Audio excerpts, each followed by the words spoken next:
PTI long मार्च के पेश नज़र आईजी इस्लामाबाद की हाई कोर्ट में जमा कराई गई रिपोर्ट मंजर-ए-आम पर आ गई। इमरान खान को लाहक खतरात से मुतालिक थ्रेट अलर्ट्स रिपोर्ट का हिस्सा। रिपोर्ट के मुताबिक पीटीआई 25 मई को भी अपनी गारंटी की खिलाफ वर्जी कर चुकी। अली अमीन गंडापुर और दीगर पीटीआई रहनुमाओं के इश्तियाल अंगेज बयानात भी रिपोर्ट का हिस्सा। पीटीआई के एक रहनुमा ने वजीर दाखिला को जान से मारने की धमकी भी दी। तफसीलात एहतशाम कियानी से जानते हैं। जी एहतशाम। इस्लामाबाद हाई कोर्ट में जलसे और धरने के लिए एनओसी जारी करने की दरखास्त दायर कर रखी है। उसमें आईजी इस्लामाबाद की जानिब से ये जवाब जमा कराया गया है और उसके साथ रिपोर्ट भी मुंसलिक की गई है, जिसमें इमरान खान को लाहक खतरात से मुतालिक जो थ्रेट अलर्ट्स हैं उनको रिपोर्ट का हिस्सा बनाया गया है। इसके अलावा ये भी लिखा गया है कि पीटीआई ने 25 मई को भी अपनी ही गारंटी की खिलाफ वर्जी की। अली अमीन गंडापुर और दीगर पीटीआई रहनुमाओं के इश्तियाल अंगेज बयानात भी रिपोर्ट का हिस्सा बनाए गए हैं। इसके अलावा पीटीआई के एक रहनुमा ने वजीर दाखिला को जान से मारने की धमकी दी। वीडियोस मौजूद हैं जिनमें कारकुनों ने गुलेलें उन्हें दी जा रही हैं और वो दिखा रहे हैं। शेख रशीद और फैसल वाडा ने भी खूनी मार्च होने का कह चुके हैं और खुद इमरान खान भी तस्लीम कर चुके कि उनके कुछ लोग मुसल्ला हैं। ये तमाम चीजें रिपोर्ट का हिस्सा बनाई गई हैं। ये भी लिखा गया है कि सुप्रीम कोर्ट वाजे कर चुकी कि इज्तिमा की इजाजत जमहूरी हक के तौर पर दी जा सकती है और इज्तिमा कानूनी हुकूमत को खत्म कराने के लिए नहीं हो सकता। एहतजाज से डिप्लोमेटिक मूवमेंट भी बंद होती है। एयरपोर्ट तक जाने वाले रास्तों पर वफाकी एजेंसीज को इख्तियार दिया जाए, ये तजवीज़ पेश की गई है। इसके अलावा ये भी तजवीज़ दी गई है कि पीटीआई से फाइनेंशियल गारंटी भी ली जा सकती है कि कोई नुकसान ना हो। अगर ये मतलूबा जमानत मिल जाती है तो कंटेनर रखने की भी कोई ज़रूरत नहीं है। ये आईजी इस्लामाबाद की रिपोर्ट है जो इस्लामाबाद हाई कोर्ट में जमा कराई गई है। जी, रिपोर्ट जमा कराई गई है। बहुत शुक्रिया, आप हमें डिटेल से बता रहे थे। सुप्रीम कोर्ट में फैज़ाबाद धरना केस के फैसले पर अमल दरामद के लिए दरख्वास्त दायर। दरख्वास्त में इस्तदा की गई कि फैज़ाबाद धरना अज खुद नोटिस केस के फैसले पर मिनवान अमल दरामद कराया जाए। अदालती हुकूमत दूली पर उस वक्त के आईजी समेत दीगर हुकाम के खिलाफ तौहीन अदालत की कार्रवाई की जाए और फैज़ाबाद धरना केस के फैसले के मुताबिक जिम्मेदारों के खिलाफ फौरी एक्शन लिया जाए। सुप्रीम कोर्ट में फैज़ाबाद धरना केस के फैसले पर अमल दरामद के लिए दरख्वास्त दायर की गई है। दरख्वास्त में इस्तदा की गई कि फैज़ाबाद धरना अज खुद नोटिस केस के फैसले पर मिनवान अमल दरामद कराया जाए, जबकि अदालती हुकूमत दूली पर उस वक्त की आईजी समेत दीगर हुकाम के खिलाफ तौहीन अदालत की कार्रवाई की जाए और फैज़ाबाद धरना केस के फैसले के मुताबिक जिम्मेदारों के खिलाफ फौरी एक्शन लिया जाए। इमरान खान की कॉल पर लॉन्ग मार्च इस्लामाबाद के दहाने पर पहुंच गया। काफिले रबात में पड़ाव करेंगे। शाह महमूद कुरैशी और असद उमर की क़यादत में मार्च का काफिला आज रबात पहुंचेगा। लॉन्ग मार्च कब इस्लामाबाद पहुंचेगा, इमरान खान ऐलान करेंगे। मजीद तफसीलात जान लेते हैं किफ़ायत अली शाह से। किफ़ायत, बताइएगा।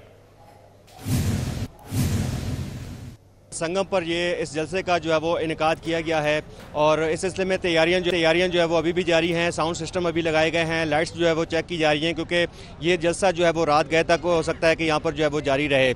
इस जलसे से जो है वो शाह महमूद कुरैशी और पीटीआई के रहनुमा असद उमर भी जो है वो जो काफिलों के साथ यहाँ पर पहुँचेंगे वो इससे खिताब करेंगे। इस सिलसिले में पंजाब पुलिस की भी जो है वो भारी नफरी अतराफ में तैनात की गई है। ताहम जिस जगह ये जलसा मुनक़िद किया जा रहा है, चूँकि ये GT रोड और चकबेली रोड का संगम है, तो GT रोड को एक साइड से जो है वो जो बंद किया गया है। जो ट्रैफिक है वो दूसरी जो रोड पर दो तरफा ट्रैफिक जो है वो चल रही है। इस सिलसिले में मैं आपको ये भी बताऊं कि ये जो काफिला है या ये जो जलसा है ये इस्लामाबाद की हदूद में फ़िलहाल दाखिल नहीं होगा।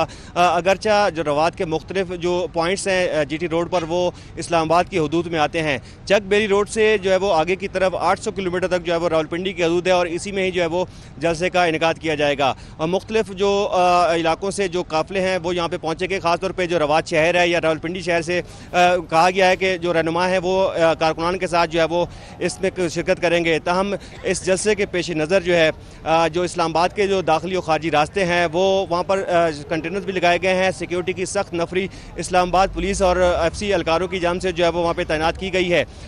ताहम यहाँ पर जो है वो जलसे के मकाम पर यहाँ पर पंजाब पुलिस की नफरी 6000 से ज़ायद एहलकार जो है वो यहाँ पर मौजूद हैं। काफिला जो बताया गया है कि यहाँ पर तकरीबन तकरीबन 2 बजे के करीब ये पहुँचेगा, जिसके बाद जो है वो यहाँ पर बाकायदा जलसा मुनक़्क़िद किया जाएगा और जलसे से जो PTI के रहनुमा हैं असद उमर और शाह महमूद कुरैशी के साथ साथ जो है वो तहरीक इंसाफ के चेयरमैन इमरान खान भी जो है वो इस जलसे से खिताब करेंगे। ठीक है, बहुत शुक्रिया, आप हमें तफसीलात से आगाह कर रहे हैं। PTI लॉन्ग मार्च के तहत कोराल चौक पर रैली की इजाज़त के लिए DC इस्लामाबाद को खत PTI इस्लामाबाद के सदर अली नवाज जवान की जानिब से लिखा गया। खत में पुरअमन रैली के इनेकाद के लिए DC इस्लामाबाद से NOC की दरख्वास्त की गई। तफसीलात सऊद भट्ट से जानते हैं। जी सऊद। देखिए जी, पाकिस्तान तहरीक इंसाफ का लॉन्ग मार्च हैदराबाद की हदूद में दाखिल हो चुका है। इसी हवाले से आज अली नवाज जवान जो सदर हैं पाकिस्तान तहरीक इंसाफ इस्लामाबाद के, उनकी जानिब से डिप्टी कमिश्नर को एक लेटर लिखा गया है जिसमें कहा गया है कि हम एक पुरअमन रैली का इनेकाद करना चाह रहे हैं। जो रूट दरख्वास्त की गई है NOC के लिए, उसमें ये वाजे किया गया है कि कोराल चौक इस्लामाबाद से ये हमारी रैली का आगाज होगा। आज 19 नवंबर है और ये चक बेली मोड़ रवाद रावलपिंडी तक इसका जो NOC है वो डिप्टी कमिश्नर की जानिब से दिया जाए। ये बाकायदा तौर पर दरख्वास्त जो है वो पाकिस्तान तहरीक इंसाफ की जानिब से जमा करवा दी गई है डिप्टी कमिश्नर इस्लामाबाद को।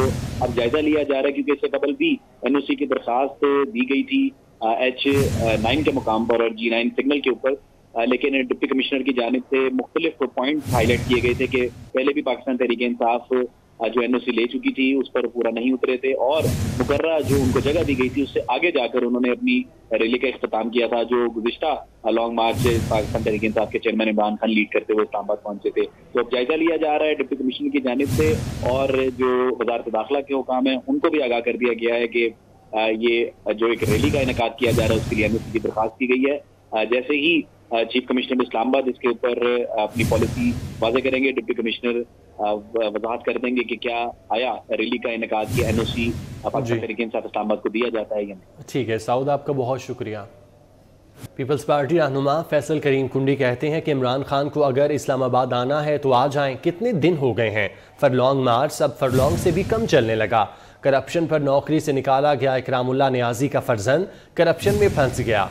इमरान नियाजी अपनी और गोगी की चोरी बचाने के लिए पूरी कोशिश कर रहा है। पीपल्स पार्टी के रहनुमा फैसल करीम की जानिब से ये कहा गया है। मजीद तफसीलात जान लेते हैं। मोहसिनुल मुल्क हमारे साथ मौजूद हैं। मोहसिन, बताइएगा। जी, लॉन्ग मार्च चलते चलते और रुकते रुकते इस्लामाबाद पहुंच रहा है। फैसल करीम कुंडी साहब, क्या समझते हैं लॉन्ग मार्च के हवाले से, क्योंकि इमरान खान साहब कह रहे थे कि इस वक्त हुकूमत बहुत ज़्यादा परेशान है। देखें, आपने भी अपनी ज़िंदगी में लॉन्ग मार्च देखे, हमने भी देखे, हमसे पहले भी हुए, काफ़ी लॉन्ग मार्च हुए। अब इसको लॉन्ग मार्च के अंदर लॉन्ग मार्च की मैं समझता हूँ कि तौहीन है, बेइज्जती है। रुकते रुकते, चलते चलते, डरते डरते इसको हम फरलॉन्ग मार्च कह सकते हैं, लॉन्ग मार्च नहीं कह सकते, क्योंकि 2 बजे प्रोग्राम शुरू होता है, 4 बजे शो ख़त्म हो जाता है। तो ये फरलॉन्ग के हिसाब से जा रहे हैं, लॉन्ग मार्च नहीं कर रहे। राजे बाजार में आके बैठेंगे, मुश्किल आता है। इमरान खान साहब जो है ना अभी वर्क फ्रॉम होम कर रहे हैं। आजकल कोविड में वर्क फ्रॉम होम का जो है वो रिवाज चला था, तो आजकल वो वर्क फ्रॉम होम कर रहे हैं। उनके जो है देखिए, पाकिस्तान पीपल्स पार्टी ने कभी भी गोली और गाली की सियासत नहीं की है। हमने बहुत सी शहादत देखी, हमने बहुत से खून देखा है, हमने लोगों के, अपने लीडरों के, अपने वर्करों के जनाजे उठाए हैं। हमने हमेशा इस जैसे वो हुआ हमने इसकी पुरजोर मजम्मत की, हमारी लीडरशिप की तरफ से आई है। लेकिन मुझे अफसोस हम उस लेवल पे नहीं जाना चाहते जिस लेवल पे इमरान खान की जहनीत थी। जब मोहतरमा शहीद पे हमला हुआ था तो इमरान खान ने क्या स्टेटमेंट दी थी, ये उसकी जहनीत की अक्कासी थी। जब एहसन इकबाल पे हमला हुआ था, हमारे डेफिनेटली उस वक्त पोलिटिकल मुखालिफ थे, लेकिन उस वक्त भी इमरान खान ने अपनी उसकी जो जहनीत उसकी अक्कासी की, जो उसने बयान दिया। लेकिन हम उस लेवल पे नहीं गए, हमने तरदीद की, हमने ये चीज़ें देखी हैं। देखना यह है कि लॉन्ग मार्च का इस मुस्तकबिल क्या है, लेकिन हुकूमत बहुत ज़्यादा कॉन्फिडेंट दिखाई दे रही है कि लॉन्ग मार्च आता, उन्हें कोई परवाह नहीं। बहुत शुक्रिया आपका Mohsin. Ravi river front urban development authority ने दरियाए रावी की बहाली के लिए जामे मनसूबा तैयार कर लिया। रोज़ाना 1100 क्यूसेक पानी को ट्रीटमेंट के बाद दरियाए रावी में फेंका जाएगा। रूडा के मंसूबे के तहत रावी शहर का सनती जोन आलमी मयार के इंफ्रास्ट्रक्चर का हामिल होगा। इस मंसूबे से अरबों की सरमायाकारी आएगी। कराची के इलाके कायदाबाद में ज्यादती का निशाना बनने वाली 8 साल नन्ही बच्ची के वालिदैन का कहना है कि बच्ची मदरसे से जाते हुए लापता हुई। पहले ही किसी को इबरत का निशाना बनाया जाता तो ये दिन न देखने को मिलता। मजीद तफसीलात फातिमा सलीम से जानते हैं। जी फातिमा। जी बिल्कुल, मैं इस वक्त नन्ही फूल जैसी मुनीबा के घर पे मौजूद हूँ। मेरे साथ मुनीबा की फुप्पी और मुनीबा के वालिद जो हैं वो मौजूद हैं। मुनीबा अपनी फुप्पी की बहुत लाडली थी, दरिंदों की गिरफ्त का निशाना बनने वाली नन्ही मासूम मुनीबा की जो है वो इंसाफ की उनके घर वाले अपील करें। बस ये तो पहले इन लोगों ने साथ नहीं दिया, वो तो कल मैंने आप सबको बता भी दिया वाज़े अल्फाज में। और फिर जब मैं पूरे इलाके में महल्ला नहीं, गुलेमा चुरंगी से लेकर नीचे तक गुलशन बुनेर तक नमाज के बाद ऐलान हुआ मस्जिदों में, सब लोग हमारे दुख में शरीक हो गए और सब लोगों ने ऐसा समझा कि ये हमारी बच्ची है। और तकरीबन आजकल भाई भाई के साथ 10 मिनट नहीं बैठ सकते।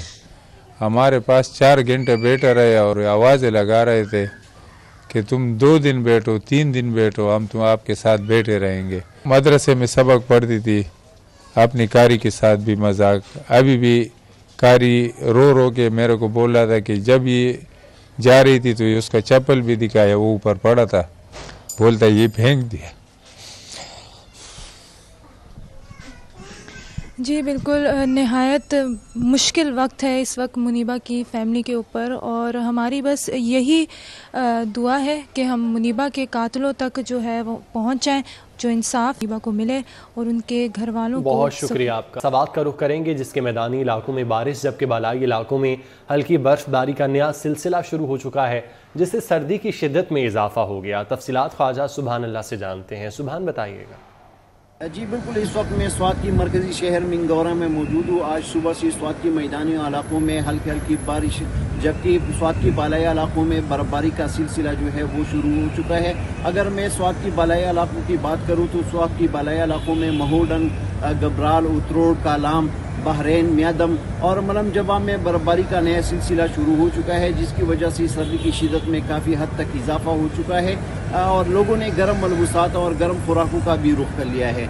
अगर मैं सयाहों की बात करूं तो सयाह भी स्वात आ रहे हैं और यहाँ की मौसम से जो है वो लुत्फ़अंदोज़ हो रहे हैं और सयाहों ने यहाँ पर मुख्तलिफ इलाकों में डेरे भी डाल दिए हैं।